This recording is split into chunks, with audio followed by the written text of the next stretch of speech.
War అకాడమీకి స్వాగతం. పోటీ పరీక్షలకు సన్నద్ధమవుతున్న అభ్యర్థులకు ఈ వీడియో ఖచ్చితంగా చూడాల్సినది. ఈ రోజుటి వీడియోలో నేను 2026 ఏప్రిల్ 20 నుండి ఏప్రిల్ 26 వరకు ఉన్న 35 ముఖ్యమైన వీక్లీ కరెంట్ అఫైర్స్ ఎంసీక్యూలను కవర్ చేస్తాను. స్కిప్ చేయకండి, చివరి వరకు చూడండి. ఈ వీడియోలో అత్యంత ముఖ్యమైన ఎంసీక్యూలు ఉన్నాయి. ఎలక్ట్రానిక్స్ రంగం గురించి ఒక ప్రశ్న. ఇండియా సెమీకండక్టర్ మిషన్ కింద భారతదేశంలో మొదటి ఆమోదించబడిన సెమీకండక్టర్ ఫ్యాబ్రికేషన్ ఫెసిలిటీని అంటే ఫ్యాబ్ని ఏ ప్రాంతంలో ఏర్పాటు చేస్తున్నారు? Options: A Sriperumbudur, B Dholera, C Mysuru, D Pune. నాకు శ్రీపెరుంబుదూర్ అనిపిస్తుంది, ఎందుకంటే అక్కడ ఫాక్స్కాన్ లాంటి కంపెనీలు చాలా ఉన్నాయి కదా. ఆహా, సరిగ్గా అక్కడే అభ్యర్థులు తప్పులో కాలేస్తారు. శ్రీపెరుంబుదూర్లో జరిగేది కేవలం అసెంబ్లీ మాత్రమే. ఓహో, అంటే విడిభాగాలను తీసుకొచ్చి కలపడమంటారా? కరెక్ట్. కానీ సిలికాన్ వేఫర్స్ నుండి అసలైన చిప్ని తయారు చేసే ఫ్యాబ్ ప్లాంట్ మొదటిసారిగా గుజరాత్లోని ధోలేరాలో వస్తుంది. టాటా గ్రూప్ దీన్ని నిర్మిస్తోంది. సో సరైన సమాధానం బి ధోలేరా. అర్థమైంది. మిగతా ఆప్షన్స్ విషయానికొస్తే మైసూరు చిప్ డిజైన్కు ఫేమస్, అలాగే పూణే ఆటోమోటివ్ హబ్కి ఫేమస్. అసెంబ్లీకి ఫ్యాబ్రికేషన్కి ఉన్న ఆ వ్యత్యాసం పట్టుకుంటే ఈ బిట్ ఎప్పటికీ మర్చిపోరు. చాలా స్పష్టంగా చెప్పారు. ఇక పర్యావరణం, ఆహార భద్రతకు సంబంధించిన రెండో ప్రశ్న చూద్దాం. ఫుడ్ వేస్ట్ ఇండెక్స్ రిపోర్ట్ను ఏ సంస్థ విడుదల చేస్తుంది? Options: A FAO, B UNEP, C world food programme, D world bank. ఆహారం అనగానే ఎఫ్ఏఓ అనిపిస్తుంది కదా. అవును, కానీ ఇక్కడ సరైన సమాధానం బి యుఎన్ఈపి, అంటే యునైటెడ్ నేషన్స్ ఎన్వైర్న్మెంట్ ప్రోగ్రామ్. ఎందుకో లాజిక్ వినండి. పొలంలో పంట కోసినప్పట్నుండి మార్కెట్కు చేరేలోపు పాడైపోయే ఆహారాన్ని ఫుడ్ లాస్ అంటారు. రైట్, అది వ్యవసాయానికి సంబంధించింది కదా. ఎగ్జాక్ట్లీ, అది ఎఫ్ఏఓ చూసుకుంటుంది. కానీ మార్కెట్కొచ్చాక మనం కొని సగం తిని చెత్తబుట్టలో వేసేదాన్ని ఫుడ్ వేస్ట్ అంటారు. ఈ చెత్త మీథేన్ గ్యాస్ని రిలీజ్ చేసి పర్యావరణానికి ముప్పు తెస్తుంది, కాబట్టి దీన్ని ఎన్వైరన్మెంట్ ప్రోగ్రామ్ అయిన యుఎన్ఈపి ట్రాక్ చేస్తుంది. వావ్, ఆ తేడా చాలా సూక్ష్మమైనది, కానీ ఎగ్జామ్కి చాలా ముఖ్యమైనది. ఇప్పుడు అంతర్జాతీయ సంబంధాల వైపు వెళ్దాం. మూడవ ప్రశ్న. విస్తరించిన బ్రిక్స్ గ్రూపింగ్లో పూర్తి సభ్యులుగా ఏ దేశాలున్నాయి? 1 Egypt, 2 Ethiopia, 3 United Arab Emirates, 4 Indonesia. Options: A 1, 2, 3 మాత్రమే, బి 2, 3, 4 మాత్రమే, సి 1, 4 మాత్రమే, డి అన్ని. దీనికి ఆన్సర్ ఏ, అంటే 1, 2, 3 మాత్రమే. 2024 విస్తరణలో ఈజిప్ట్, ఇథియోపియా, యుఏఈ అధికారికంగా చేరాయి. మరి ఇండోనేషియా సంగతేంటి? వాళ్ళకు ఆఫర్ రాలేదా? ఆఫర్ వచ్చిందే, కానీ వాళ్లు ప్రస్తుతానికి G20 మరియు ఏషియాన్ మీద ఫోకస్ చేయాలని నిర్ణయించుకుని ఆగిపోయారు. కాబట్టి 4 స్టేట్మెంట్ ఉన్న ఆప్షన్స్ని ఎలిమినేట్ చేయొచ్చు. Correct point. ఇక అంతరిక్ష రంగం నుండి 4వ ప్రశ్న. ఆర్టెమిస్ 2 మిషన్ ప్రాథమిక లక్ష్యం ఏమిటి? ఏ రోవర్ను మోహరించడానికి చంద్రుని వెనుక వైపు సాఫ్ట్ ల్యాండింగ్, బి వ్యోమగాములతో ఓరియన్ వ్యోమనౌక లైఫ్ సపోర్ట్ సిస్టమ్స్ పరీక్షించడం, సి లూనార్ ఆర్బిట్లో గేట్వే ఏర్పాటు చేయడం, డి దక్షిణ ధృవంపై మంచు వెతకడం. సరైన జవాబు B. Artemis series NASA project అని మనకు తెలుసు. ఆర్టెమిస్ 1లో మనుషుడు లేరు, ఆర్టెమిస్ 2లో వ్యోమగాములను పంపిస్తున్నారు. అంటే వాళ్ళు చంద్రుడి మీద అడుగు పెడతారా? లేదు, అదే ఇక్కడ ట్విస్ట్. వాళ్ళు చంద్రుడి మీద దిగరు, కేవలం ఒక రౌండ్ వేసి, అంటే ఫ్లైబై చేసి వెనక్కి వస్తారు. అందుకే లైఫ్ సపోర్ట్ సిస్టమ్స్ పరీక్షించడం దీని ఉద్దేశం. ఆప్షన్ ఏలో చెప్పిన సాఫ్ట్ ల్యాండింగ్ అనేది చైనాకు చెందిన చాంగే మిషన్ల పని. ఓహో, క్లియర్. ఇక నేను ఇంట్రోలో చెప్పిన సైన్స్ ఫిక్షన్ పాయింట్కొద్దాం. 5వ ప్రశ్న. అస్త్రా మార్క్ 2 క్షిపణికి సంబంధించి ఈ స్టేట్మెంట్స్ పరిశీలించండి. 1 యాక్టివ్ రాడార్ సీకర్ ఉపయోగించి బియాండ్ విజువల్ రేంజ్లో టార్గెట్లను ఛేదించగలదు. 2 డ్యూయల్ పల్స్ రాకెట్ మోటార్ దీని టెర్మినల్ ఫేజ్లో పనితీరును పెంచుతోంది. 3 ఇది కేవలం ఫైర్ అండ్ ఫర్గెట్ సామర్థ్యంపై మాత్రమే ఆధారపడుతోంది, మిడ్కోర్స్ గైడెన్స్ తీసుకోదు. 4 ఎవాక్స్ లాంటి ప్లాట్ఫామ్ల నుండి ఇన్పుట్స్ను తీసుకుంటోంది. సరైనవి ఏవి? ఏ 1, 2, 4 మాత్రమే, బి 1, 3 మాత్రమే, సి 2, 3 మాత్రమే, డి అన్ని. ఆన్సర్ ఏ, అంటే 1, 2, 4 మాత్రమే. ఇక్కడ మూడవ స్టేట్మెంట్ ఎందుకు తప్పంటే ఇది కేవలం వదిలేసి మర్చిపోయే క్షిపణి కాదు. అంటే మధ్యలో డైరెక్షన్స్ మార్చుకోగలదు అంటారా? ఖచ్చితంగా. గాల్లో తేలే రాడార్ స్టేషన్స్ లాంటి అవాక్స్ నుండి 2-వే డేటా లింక్ ద్వారా కమాండ్స్ తీసుకుంటుంది. అంటే టార్గెట్ కదులుతున్నా ఇది కూడా రూట్ మార్చుకుని మరీ కొడుతుందన్నమాట. అమేజింగ్ టెక్నాలజీ అసలు. 6వ ప్రశ్న కూడా దీనిమీదే. అస్త్రా మార్క్ 2 క్షిపణిని ఈ కింది వాటిలో ఏది ఉత్తమంగా వివరిస్తుంది? ఏ డిఆర్డీఓ అభివృద్ధి చేసిన beyond visual range air to air క్షిపణి, బి ఇస్రో అభివృద్ధి చేసిన సర్ఫేస్ టు సర్ఫేస్ బాలిస్టిక్ క్షిపణి, సి క్రూజ్ క్షిపణి, డి యాంటీ ట్యాంక్ గైడెడ్ క్షిపణి. కరెక్ట్ ఆన్సర్ ఏ, బియాండ్ విజువల్ రేంజ్, అంటే మన కంటికి కనిపించిన దూరం. ఇదొక గాల్లో నుండి గాల్లోకి ప్రయోగించే క్షిపణి. బ్యాలిస్టిక్ క్షిపణులు భూమి మీద నుంచి ప్రయోగిస్తారు, అంటే అగ్ని లాంటివి. యాంటీ ట్యాంక్ అంటే నాగ్ లాంటివి అనమాట. స్కిప్ చెయ్యకండి, చివరి వరకు చూడండి. ఈ వీడియోలో అత్యంత ముఖ్యమైన ఎంసీక్యూలు ఉన్నాయి. లైక్, సబ్స్క్రైబ్, కామెంట్ మరియు షేర్ చేయడం మర్చిపోకండి. అలాగే ఈ వీడియో గరిష్ట అభ్యర్థులకు చేరుకోవడానికి హైప్ బటన్ను క్లిక్ చేయండి. మరిన్ని అప్డేట్ల కోసం డిస్క్రిప్షన్లో ఇచ్చిన లింక్ ద్వారా మా టెలిగ్రామ్ ఛానల్లో చేరండి. అక్కడ ప్రిపరేషన్ కోసం హై క్వాలిటీ పీడీఎఫ్ స్టడీ మెటీరియల్స్ను కూడా డౌన్లోడ్ చేసుకోవచ్చు. ఇప్పుడు ఎకానమీలోకి వెళ్దాం. 7వ ప్రశ్న. భారత జీడీపీ బేస్ ఇయర్ ఇటీవలేసి 2022-23కి మార్చబడింది. దీని ప్రాథమిక ఉద్దేశం ఏమిటి? ఏ. కృత్రిమంగా వృద్ధిరేటును పెంచడం. బి. ఎక్స్చేంజ్ రేట్లతో సరిపోల్చడం. సి. ఆర్థిక వ్యవస్థలో వస్తున్న నిర్మాణాత్మక మార్పులు, అభివృద్ధి చెందుతున్న రంగాలను మెరుగ్గా కవర్ చేయడం. డి. ద్రవ్యోల్బణ ప్రభావాన్ని తగ్గించడం. ఈ బేసియర్ మార్చడమంటే పాత ఫోన్లో కొత్త సాఫ్ట్వేర్ అప్డేట్ వేసినట్టేనా? హహ, ఖచ్చితంగా అదే అనాలజీ. Answer C. మన పాత బేసియర్ 2011-12 కదా. అప్పట్లో యూపీఐ లేదు, ఇన్ని ఐటీ స్టార్టప్స్ లేవు, డిజిటల్ ఎకానమీ ఇంత లేదు. అవును, ఆ రంగాలన్నీ కొత్తవే. పాత బేసియర్తో లెక్క పెడితే ఈ కొత్త రంగాల గ్రోత్ మిస్ అవుతాం. అందుకే ఆర్థిక వ్యవస్థలో వస్తున్న నిర్మాణాత్మక మార్పులను కవర్ చేయడానికి దీన్ని అప్డేట్ చేశారు. అంతేగాని ప్రభుత్వాలేదో కృత్రిమంగా నంబర్లు పెంచి చూపించడానికి కాదు. క్లియర్. 8వ ప్రశ్న. అదే జీడీపీకి సంబంధించి ఈ స్టేట్మెంట్స్ చూడండి. 1. ఆర్థిక వ్యవస్థలో ఉత్పత్తి అయిన అన్ని ఇంటర్మీడియట్ గూడ్స్ అంటే మధ్యంతర వస్తువుల విలువను జీడీపీ కలుపుతుంది. 2. భారతదేశం బేసియర్ను 2022-23కి సవరించింది. సరైనవి ఏవి? ఏ. 1 మాత్రమే, బి. 2 మాత్రమే, సి. 2, డి. ఏది కాదు. Answer B. 2 మాత్రమే. 1 అవర్ స్టేట్మెంట్ ఎందుకు తప్పంటే ఆ జీడీపీ ఎప్పుడూ తుది వస్తువుల అంటే ఫైనల్ గూడ్స్ విలువే తీసుకుంటుంది. అంటే మధ్యలో ప్రాసెస్ అయ్యేవి లెక్కలోకి రావా? రావు. ఉదాహరణకు ఒక రైతు గోధుమలు పండించి దాన్ని మిల్లులో పిండిగా మార్చి ఆ తర్వాత బ్రెడ్ చేశారనుకోండి. గోధుమ, పిండి, బ్రెడ్ మూడింటి రేట్లు కలిపితే డబుల్ కౌంటింగ్ అవుతుంది. ఎకానమీ సైజ్ తప్పుగా వస్తుంది. కాబట్టి ఫైనల్గా బ్రెడ్ విలువ మాత్రమే తీసుకుంటారు. చాలా చక్కటి వివరణ. 9వ ప్రశ్న. వార్తల్లో నిలిచిన లుమియం సరస్సు ఏ రాష్ట్రంలో ఉంది? A. Sikkim, B. Manipur, C. Arunachal Pradesh, D. Meghalaya. జవాబు డి. మేఘాలయ. మణిపూర్లో ఫేమస్ లోక్టాక్ సరస్సు ఉంది. అభ్యర్థులు తరచుగా ఉమియం సరస్సుకి లుమియంకి కన్ఫ్యూజ్ అవుతుంటారు. పేర్లు కొంచెం ఒకేలా ఉంటాయి కదా. అవును, కానీ గుర్తుపెట్టుకోవాల్సిన విషయం ఏంటంటే ఆ రెండు సరస్సులు కూడా మేఘాలయ రాష్ట్రంలోనే ఉన్నాయి. 10వ ప్రశ్న. రిలీఫ్ స్కీమ్కి సంబంధించి. 1. భౌగోళిక రాజకీయ ఉద్రిక్తతల వల్ల నష్టపోయిన భారతీయ ఎగుమతిదారులకు మద్దతిస్తుంది. 2. దీని నోడల్ మంత్రిత్వ శాఖ ఆర్థిక మంత్రిత్వ శాఖ. 3. ఈ పథకం ఈజిప్టు మరియు జోర్డాన్ దేశాలకు ఎగుమతులను కవర్ చేస్తుంది. సరైన కోడ్ ఏది? ఏ. 1 మాత్రమే, బి. 2-3, సి. 1-3, డి. అన్ని. దీని ఆన్సర్ ఏ. 1 మాత్రమే. ఎర్ర సముద్రంలో అంటే రెడ్ సీలో జరుగుతున్న దాడుల వల్ల షిప్పింగ్ ఖర్చులు పెరిగాయి గదా, ఎగుమతిదారులు నష్టపోతున్నారు. దానికి పరిష్కారమే ఈ రిలీఫ్ స్కీమ్. మరి రెండో స్టేట్మెంట్ ఎందుకు తప్పు? ఫైనాన్స్ మినిస్ట్రీ కాదా? కాదు, ఇది ఎగుమతులకు సంబంధించింది కాబట్టి వాణిజ్య మంత్రిత్వ శాఖ అంటే కామర్స్ మినిస్ట్రీ కిందకొస్తుంది. ఇక మూడో స్టేట్మెంట్ చూస్తే ఇది పశ్చిమాసియా అంటే యూఏఈ, సౌదీ లాంటి గల్ఫ్ దేశాలకు పంపే వాటిని కవర్ చేస్తుంది. ఈజిప్ట్ లేదా జార్డాన్లకు కాదు. పర్ఫెక్ట్గా చెప్పారు. 11వ ప్రశ్న. భారతదేశపు మొట్టమొదటి పెట్రోగ్లిఫ్ కన్జర్వేషన్ పార్క్ ఎక్కడ ఏర్పాటు చేస్తున్నారు? A. Himachal Pradesh, B. Ladakh, C. Uttarakhand, D. Delhi. జవాబు బి. లడఖ్. అసలు పెట్రోగ్లిఫ్స్ అంటే ఏంటంటే వేల సంవత్సరాల క్రితం ప్రాచీన మానవులు రాళ్ల మీద చెక్కిన బొమ్మలు. ఓహో, కేవ్ పెయింటింగ్స్ లాంటివా? అవును, సింధు నది పరివాహక ప్రాంతంలో ముఖ్యంగా లడఖ్లో ఇలాంటివి చాలా ఉన్నాయి. వాటిని రక్షించడానికి, టూరిజం డెవలప్ చేయడానికి ఈ పార్కు తెస్తున్నారు. 12వ ప్రశ్న. ఇటీవల వార్తల్లోకి వచ్చిన కర్ సారథి ప్లాట్ఫామ్ దేనికి సంబంధించింది? ఏ. పరోక్ష పన్ను అంటే జీఎస్టీ ఫైలింగ్ కోసం, బి. రైతులకు subsidy distribution, C. Startup tax మినహాయింపులు, డి. డైరెక్ట్ ట్యాక్స్ రీసోర్సెస్ కోసం 24/7 ఏఐ అసిస్టెంట్. Answer D.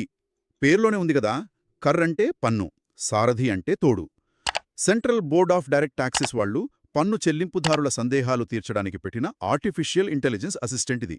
దీనికి జీఎస్టీకి అస్సలు సంబంధం లేదు. 13వ ప్రశ్న. అంతర్జాతీయ వార్తల్లో వినిపిస్తున్న ఎల్లో లైన్ ఏ దేశాలకు సంబంధించింది? ఏ.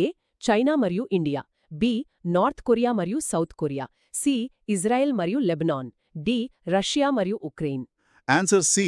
ఇజ్రాయెల్ మరియు లెబనాన్. చైనా మరియు ఇండియా మధ్య ఉన్నది లైన్ ఆఫ్ యాక్చువల్ కంట్రోల్. కొరియాల మధ్య ఉన్నది డీమిలిటరైజ్డ్ జోన్. మరి ఈ ఎల్లో లైన్ ప్రత్యేకత ఏంటి? ఎల్లో లైన్ అనేది ఐక్యరాజ్య సమితి పర్యవేక్షణలో ఇజ్రాయెల్, లెబనాన్ మధ్య శాంతి కోసం పెట్టిన ఒక తాత్కాలిక మిలిటరీ సరిహద్దు గీత.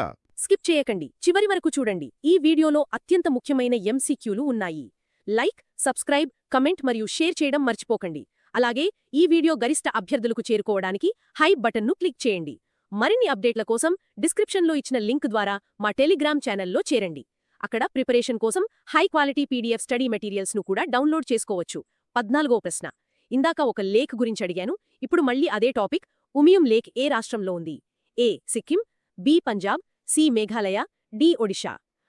ఎగ్జామినర్లు కావాలనే ఒకే టాపిక్ మీద ఇలా రకరకాల యాంగిల్స్లో అభ్యర్థుల కాన్సంట్రేషన్ను పరీక్షిస్తారా? హాహా, ఖచ్చితంగా. ఎందుకంటే మనం ఒకసారి చదివి వదిలేస్తాం, కానీ ఆ సరస్సు వెనుకున్న పూర్తి భౌగోళిక నేపథ్యం తెలియాలి.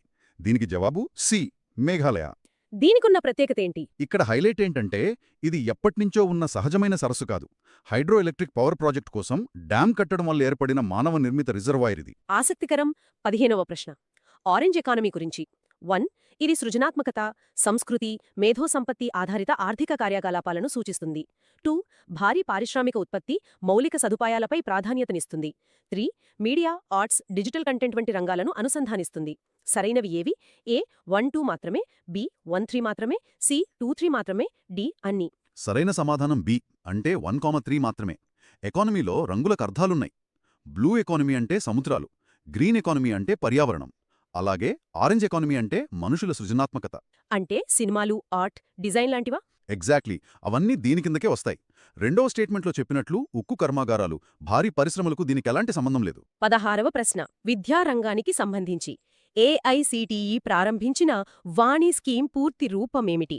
ఏ value added national initiative, B vocational advancement and national integration, C virtual access for national instruction, D vibrant advocacy for advancement and nurturing of Indian languages. Correct answer D. మన టెక్నికల్ ఎడ్యుకేషన్ అంటే engineering లాంటివి అంతా ఇంగ్లీష్లోనే ఉంటుంది కదా. అలా కాకుండా స్థానిక భారతీయ భాషల్లోకి ఆ కంటెంట్ను తీసుకురావడానికి, ప్రోత్సహించడానికి తెచ్చిన స్కీమ్ ఇది. మిగతా ఆప్షన్స్లో వాడిన పదాలు కేవలం కన్ఫ్యూజ్ చేయడానికి ఇచ్చినవే. 17వ ప్రశ్న. సామాజిక న్యాయానికి సంబంధించిన స్మైల్ స్కీమ్కు నోడల్ మంత్రిత్వ శాఖ ఏవి? 1. సామాజిక న్యాయం మరియు సాధికారత మంత్రిత్వ శాఖ, 2. గ్రామీణాభివృద్ధి మంత్రిత్వ శాఖ, 3. ఆర్థిక మంత్రిత్వ శాఖ, 4. ఆరోగ్య మరియు కుటుంబ సంక్షేమ మంత్రిత్వ శాఖ. జవాబు 1 మాత్రమే. స్మైల్ అంటే support for marginalized individuals for livelihood and enterprise. ట్రాన్స్జెండర్లు మరియు భిక్షాటన చేసేవారి పునరావాసం కోసం సామాజిక న్యాయం మంత్రిత్వ శాఖ తెచ్చిన స్కీమిది. ఇక్కడ రూరల్ మినిస్ట్రీ లేదా హెల్త్ మినిస్ట్రీ అని ట్రాప్స్ ఇస్తుంటారు గదా. అవును, ఆ ట్రాప్స్ విషయంలో అభ్యర్థులు చాలా జాగ్రత్త పడాలి. 18వ ప్రశ్న. మార్కెట్ ఇంటర్వెన్షన్ స్కీమ్ అంటే MIS ఏ పథకంలో భాగంగా ఉంది? A PM Kisan, B PM Asha, C eNAM, D national food security mission. సరైన సమాధానం బి పీఎం ఆశా. లాజిక్ వినండి. వరి, గోధుమ లాంటి వాటికి మినిమం సపోర్ట్ ప్రైస్ ఉంటుంది.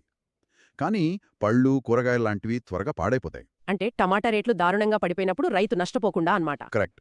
అప్పుడు ప్రభుత్వం మధ్యలో కలగజేసుకుంటుంది. దాన్నే మార్కెట్ ఇంటర్వెన్షన్ అంటారు. ఇది పీఎం ఆశా గొడుగు కింద ఉంటుంది. పీఎం కిసాన్ అనేది డైరెక్ట్గా అకౌంట్లో డబ్బులు వేసే స్కీమ్. దీనికి సంబంధం లేదు. 19వ ప్రశ్న. సాల్వేన్ నది ఏ ప్రాంతం నుండి పుడుతుంది? 1. కారాకోరం రేంజ్, 2. టిబెటన్ పీఠభూమి, 3. అరకాన్ యోమా, 4. పశ్చిమ కనుమలు. సరైనది ఏది? ఏ 2 మాత్రమే, బి 1-3, సి 2-4, డి 3 మాత్రమే. ఆన్సర్ ఏ 2 మాత్రమే. టిబెటన్ పీఠభూమిని ఆసియా వాటర్ టవర్ అంటారు. ఎందుకంటే బ్రహ్మపుత్ర, మేకాంగ్, సాల్విన్ లాంటి ఎన్నో పెద్ద నదులు అక్కడి మంచు కరగడం వల్లే పుడతాయి. హోహో, ఇది ఎక్కడ ప్రవహిస్తుంది? ఈ సాల్విన్ నది చైనా, మయన్మార్, థాయిలాండ్ గుండా ప్రవహిస్తుంది. మన పశ్చిమ కనుమలు లేదా కారాకోరంకు దీనికి సంబంధం లేదు. 20వ ప్రశ్న. మళ్ళీ ఉమియం లేక్ గురించి. ఈ సరస్సు ఏ రాష్ట్రంలో ఉంది? A Arunachal Pradesh, B Assam, C Sikkim, D Meghalaya. హాహా, మళ్ళీ వచ్చింది చూసారా? జవాబు డి మేఘాలయ. ఇది కేవలం ఒక టూరిస్టు స్పాట్ మాత్రమే కాదు. అవును, ఇందాక హైడ్రో పవర్ ప్రాజెక్ట్ అన్నారు కదా. అవును, ఈశాన్య భారతదేశంలో జల విద్యుత్ ఉత్పత్తికి అత్యంత కీలకమైన సరస్సు ఇది. ఆ యాంగిల్లో దీన్ని తరచుగా అడుగుతుంటారు. స్కిప్ చేయకండి, చివరికి చూడండి. ఈ వీడియోలో అత్యంత ముఖ్యమైన ఎంసీక్యూలు ఉన్నాయి. లైక్, సబ్స్క్రైబ్, కామెంట్ మరియు షేర్ చేయడం మర్చిపోకండి. అలాగే ఈ వీడియో గరిష్ట అభ్యర్థులకు చేరుకోవడానికి హైప్ బటన్ను క్లిక్ చేయండి. మరిన్ని అప్డేట్ల కోసం డిస్క్రిప్షన్లో ఇచ్చిన లింక్ ద్వారా మా టెలిగ్రామ్ ఛానల్లో చేరండి. అక్కడ ప్రిపరేషన్ కోసం హై క్వాలిటీ పీడీఎఫ్ స్టడీ మెటీరియల్స్ను కూడా డౌన్లోడ్ చేసుకోవచ్చు. 21వ ప్రశ్న. మెరిన్ స్పేషియల్ ప్లానింగ్ అమలు చేసిన తొలి రాష్ట్రం ఏది? Options: A Gujarat, B Tamil Nadu, C Andhra Pradesh, D Odisha. ఇక్కడ మెరైన్ స్పేషియల్ ప్లానింగ్ అంటే మన భూమి మీద సిటీలో రెసిడెన్షియల్, కమర్షియల్ అని జోనింగ్ చేసినట్లు సముద్రం లోపల కూడా జోనింగ్ చేయడమేనా? What an analogy! ఎగ్జాక్ట్లీ అదే. సముద్రంలో ఎక్కడ చేపలు పట్టాలి, ఎక్కడ టూరిజం డెవలప్ చేయాలి, ఎక్కడ ఆయిల్ తీయాలి అని ప్లాన్ చేయడమే ఈ ప్లానింగ్. నార్వే దేశం సహకారంతో బ్లూ ఎకానమీలో భాగంగా ఒడిషా రాష్ట్రం దీనిని తొలిసారిగా మొదలుపెట్టింది. కాబట్టి ఆన్సర్ డి. సూపర్. 22వ ప్రశ్న. వార్తల్లో నిలిచిన లుంపోంగ్ డెంగ్ ఐలాండ్ ఎక్కడ ఉంది? A Assam, B Meghalaya, C Manipur, D Tripura. జవాబు బి మేఘాలయ. ఈ డాట్స్ కనెక్ట్ చేస్తే మీకు అసలు విషయం అర్థమవుతుంది. ఈ ద్వీపమున్నది ఎక్కడో కాదు, ఇందాకటి నుంచి మనం మాట్లాడుకుంటున్న అదే ఉమియం సరస్సు మధ్యలో ఉంది. ఓహో, అంటే ఇదొక టూరిజం స్పాట్ అన్నమాట. అవును, ఇదొక ఫేమస్ ఎకో టూరిజం డెస్టినేషన్. 23వ ప్రశ్న. డిఫెన్స్ రంగానికి సంబంధించి ఇటీవల వార్తల్లో నిలిచిన DSC A-23 అంటే ఏమిటి? ఏ నిఘా కోసం వాడే ఒక డ్రోన్ లేదా యుఏవి, బి ఇండియన్ నేవీకి చెందిన డైవింగ్ సపోర్ట్ క్రాఫ్ట్, సి అణు జలాంతర్గామి, D coastal radar system. Correct answer B. DSC అంటే డైవింగ్ సపోర్ట్ క్రాఫ్ట్. ఇది ఆకాశంలో ఎగిరే డ్రోన్ కాదు. అయితే సముద్రంలో ఏమైనా రెస్క్యూ ఆపరేషన్స్ కోసం వాడతారా? ఎగ్జాక్ట్లీ. నౌకలు లేదా జలాంతర్గాములు ఏమైనా సముద్రంలో ఆగిపోయినప్పుడు అండర్ వాటర్ రిపేర్స్ చేయడానికి, రెస్క్యూ ఆపరేషన్స్ చేయడానికి నేవీ డైవర్స్ వెళ్తారు కదా, వాళ్లకు సపోర్ట్ ఇచ్చే నౌక ఇది. పర్ఫెక్ట్. 24వ ప్రశ్న. పర్యావరణానికి సంబంధించి షేఖా జీల్ బర్డ్ శాంక్చురీ ఏ రాష్ట్రంలో ఉంది? 1 బీహార్, 2 ఉత్తరప్రదేశ్, 3 పశ్చిమ బెంగాల్, 4 అస్సాం. ఆన్సర్ 2 ఉత్తరప్రదేశ్. ఇది ఎందుకు కరెంట్ అఫైర్స్లో ఉందంటే ఇటీవల దీన్ని భారతదేశపు 99వ రామ్సర్ సైటుగా గుర్తించారు. రామ్సర్ అంటే అంతర్జాతీయ ప్రాముఖ్యత ఉన్న చిత్తడి నేలలన్నమాట. 25వ ప్రశ్న. మిస్టీ స్కీమ్ దేనికి సంబంధించింది? ఏ మైక్రో ఇరిగేషన్ పెంచడం, బి ఔషధ మొక్కల పెంపకం, సి మడ అడవుల విస్తరణ మరియు తీర ప్రాంత రక్షణ, డి ఇన్లాండ్ ఫిషరీస్ డెవలప్మెంట్. జవాబు సి. మిస్టీ అనే పదం చూడగానే బ్లైండ్గా మడ అడవులనే టిక్ పెట్టొచ్చు. అంటే మ్యాంగ్రూవ్స్ కదా? అవును. సముద్ర తీరంలో తుఫాన్లు, సునామీలు వచ్చినప్పుడు ఈ మడ అడవులే కోతకు గురికాకుండా కాపాడతాయి. వాటి విస్తరణ కోసమే ఈ స్కీమ్. 27వ ప్రశ్న. సిర్ క్రీక్ ఎస్టూరీ వివాదం ఎవరెవరి మధ్య ఉంది? ఏ గుజరాత్ మరియు పాకిస్తాన్ సింధ్ ప్రావిన్స్, బి రాజస్థాన్ మరియు Punjab, C gulf of Khambhat మరియు gulf of Kutch, D Jammu Kashmir మరియు పియోకే. ఆన్సర్ ఏ. ఎస్చురీ అంటే నది సముద్రంలో కలిసే చోటు కదా. మన గుజరాత్కి, పాకిస్తాన్లోని సింధ్ ప్రావిన్స్కి మధ్య ఉన్న ఒక చిత్తడి నేల ఈ సిర్ క్రీక్. ఓహో, అంటే అక్కడ బోర్డర్ గురించి వివాదం ఉందన్నమాట. అవును. నది తన ప్రవాహాన్ని మార్చుకున్నప్పుడల్లా ఇక్కడ బోర్డర్ ఎక్కడ గీయాలనే దానిపై ఇరు దేశాల మధ్య వివాదం వస్తుంటుంది. రాజస్థాన్కి సముద్ర తీరమే లేదు కాబట్టి ఆ ఆప్షన్ ఎలాగో ఎలిమినేట్ చెయ్యొచ్చు. 27వ ప్రశ్న. డైవెక్స్ ఎక్సర్సైజ్ దేనికి సంబంధించింది? ఏ పైరసీ వ్యతిరేక operations, B under water operations మరియు submarine rescue, C air combat exercise, D coastal surveillance. Correct answer B. డైవెక్స్లోని మొదటి మూడక్షరాలు గమనించండి. డైవ్ అంటే డైవింగ్, కాబట్టి ఇది గాల్లో చేసే ఎక్సర్సైజ్ కాదు. ఇండియా మరియు శ్రీలంక నేవీల మధ్య జరిగే అండర్ వాటర్ రెస్క్యూ ఎక్సర్సైజ్ ఇది. స్కిప్ చేయకండి, చివరి వరకు చూడండి. ఈ వీడియోలో అత్యంత ముఖ్యమైన ఎంసీక్యూలు ఉన్నాయి. లైక్, సబ్స్క్రైబ్, కామెంట్ మరియు షేర్ చేయడం మర్చిపోకండి. అలాగే ఈ వీడియో గరిష్ట అభ్యర్థులకు చేరుకోవడానికి హైప్ బటన్ను క్లిక్ చేయండి. మరిన్ని అప్డేట్ల కోసం డిస్క్రిప్షన్లో ఇచ్చిన లింక్ ద్వారా మా టెలిగ్రామ్ ఛానల్లో చేరండి. అక్కడ ప్రిపరేషన్ కోసం హై క్వాలిటీ పీడీఎఫ్ స్టడీ మెటీరియల్స్ను కూడా డౌన్లోడ్ చేసుకోవచ్చు. పాలిటీలోకి వెళ్దాం. 28వ ప్రశ్న. అంతర్రాష్ట్ర నదీ జలాల వివాదాలకు సంబంధించి 1 ఆర్టికల్ 262 నదీ జలాల వివాదాలపై చట్టం చేసే అధికారం పార్లమెంటుకు ఇస్తుంది. 2 ట్రిబ్యునల్ ఏర్పడిన తర్వాత కోర్టుల జోక్యాన్ని పరిమితం చేయవచ్చు. 3 వాతావరణ మార్పుల వల్ల నీటి పంపిణీలో అనిశ్చితి పెరుగుతుంది. సరైనవి ఏవి? ఏ 1-2, బి 2-3, సి 1-3, డి 1-2-3. ఇక్కడ నాకు డౌటు. రెఫరీ నిర్ణయమే ఫైనల్ అన్నట్లు ఈ ట్రిబ్యునల్స్ ఎందుకంత సంక్లిష్టంగా మారతాయి? మీరు అడిగిన ప్రశ్నలోనే మూల కారణముంది. నదీ జలాల పంపిణీకి ఆర్టికల్ 262 ద్వారా పార్లమెంట్ ఒక ట్రిబ్యునల్ వేస్తుంది. సుప్రీంకోర్టు జోక్యాన్ని కూడా అడ్డుకోవచ్చు. కానీ ఎందుకు వర్కౌట్ అవ్వట్లేదు? అసలు సమస్య ఏంటంటే ఒకప్పుడు నదిలో 100 టీఎంసీలు నీరు ఉందనుకుని 2 రాష్ట్రాలు పంచుకుంటాయి. కానీ ఆప్షన్ 3లో చెప్పినట్లు వాతావరణ మార్పుల వల్ల వర్షాలు పడక ఇప్పుడు 70 టీఎంసీలే ఉంటాయి. అప్పుడు పాత లెక్కలు వర్తించవు కదా. ఎగ్జాక్ట్లీ. అందుకే వివాదాలు ఎప్పటికీ తెగవు. సో దీనికి ఆన్సర్ డి. అన్నీ సరైనవే. 29వ ప్రశ్న. నమస్తే స్కీమ్ గురించి. 1. ఇది గ్రామీణ ప్రాంతాల్లో మాన్యువల్ స్కావెంజింగ్ను తొలగించే కేంద్ర ప్రాయోజిత పథకం. 2. సామాజిక న్యాయం మరియు పట్టణ వ్యవహారాల మంత్రిత్వ శాఖల సంయుక్త పథకం. 3. యంత్రాలతో పారిశుద్ధ్యం పనులు చేయడాన్ని ప్రోత్సహిస్తుంది. 4. వేస్ట్ పికర్లను కూడా ఇందులో చేర్చారు. సరైనవి: A 2, 3, 4, B 1, 2, C 2, 3, D 1, 3, 4. Answer A అంటే 2, 3, 4 మాత్రమే. 1 అవర్ స్టేట్మెంట్ ఎందుకు తప్పంటే నమస్తే స్కీమ్ రూరల్కి సంబంధించింది కాదు. ఇది పూర్తిగా పట్టణ పారిశుద్ధ్య కార్మికుల కోసం తెచ్చిన స్కీమ్. అంటే మ్యాన్హోల్స్లో మనుషులు దిగకుండా చూడటానికా? అవును, మ్యాన్హోల్స్లో మనుషులు దిగి చనిపోకుండా 100% యంత్రాలతో క్లీన్ చేయించడం దీని లక్ష్యం. అలాగే 2024లో చెత్త ఏరుకునే వారిని కూడా ఇందులో చేర్చారు. ఇది కరెంట్ అఫైర్స్కి చాలా ఇంపార్టెంట్. 30వ ప్రశ్న. ఇంటర్నేషనల్ ఎలక్షన్ విజిటర్స్ ప్రోగ్రాం గురించి. 1. ఇది ఐక్యరాజ్యసమితి హోస్ట్ చేసే multilateral initiative. 2. VVPATs, digital apps వాడకాన్ని విదేశీ ప్రతినిధులు గమనిస్తారు. 3. ఎలక్షన్ డిప్లొమసీని ఇది సులభతరం చేస్తుంది. ఎన్ని సరైనవి?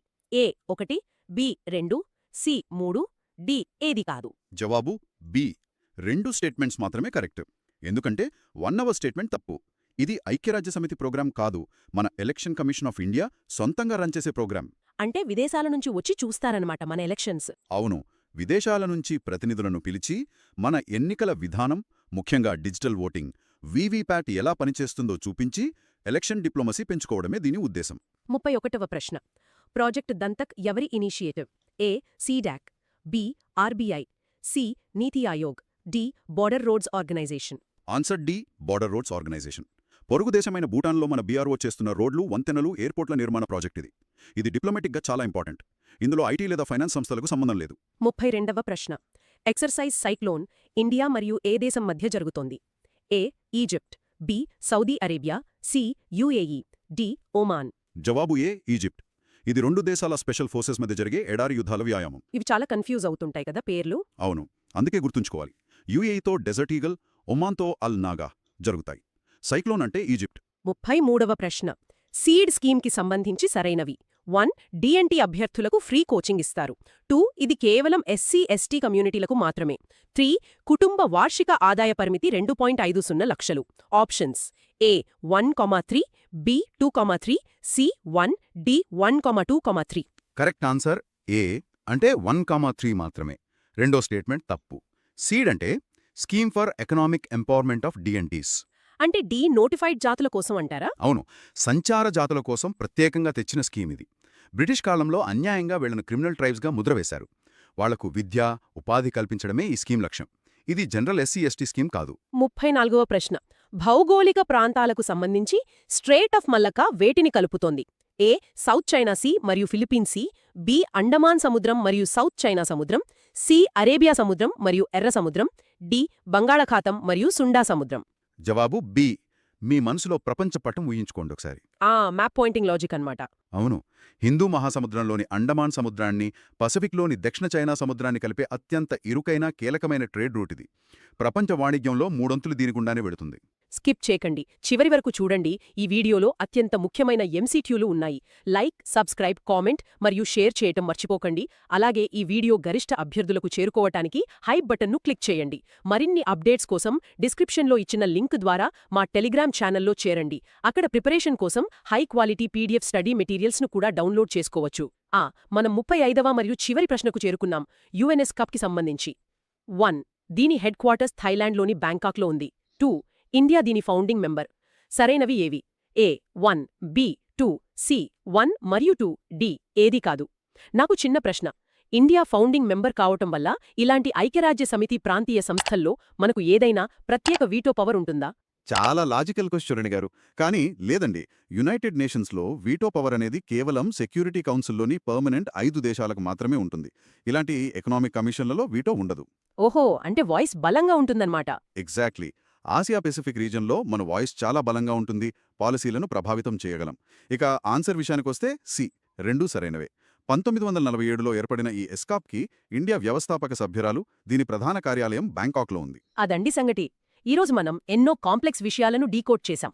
గుజరాత్లో వస్తున్న ఫ్యాబ్రికేషన్ ప్లాంట్, గాల్లోనే రూట్ మార్చుకునే అస్త్ర మార్క్ 2, సముద్రంలో నగరాల్లా జోనింగ్ చేసే మెరైన్ ప్లానింగ్, ప్రాజెక్ట్ దంతక్, నమస్తే స్కీమ్, ఇలా ఎన్నో విషయాలు ఎంతో డెప్త్లో నేర్చుకున్నాం. అవును, అభ్యర్థులకు ఈ అనాలిసిస్ చాలా ఉపయోగపడుతుందని ఆశిస్తున్నాను. ముగించే ముందు ఒకసారి ఈ లాజిక్ కనెక్ట్ చేసి ఆలోచించండి. మనం ఒక పక్క వాతావరణం మార్పుల వల్ల నదీ జలాల పంపిణీ అంటే ఆర్టికల్ 262 ట్రిబ్యునల్స్ ఎంత కష్టమవుతున్నాయో మాట్లాడుకున్నాం. మరోపక్క ఆర్టెమిస్ మిషన్, కర్ సారథి AI, అస్త్ర క్షిపణి లాంటి అడ్వాన్స్ టెక్నాలజీని చూస్తున్నాం.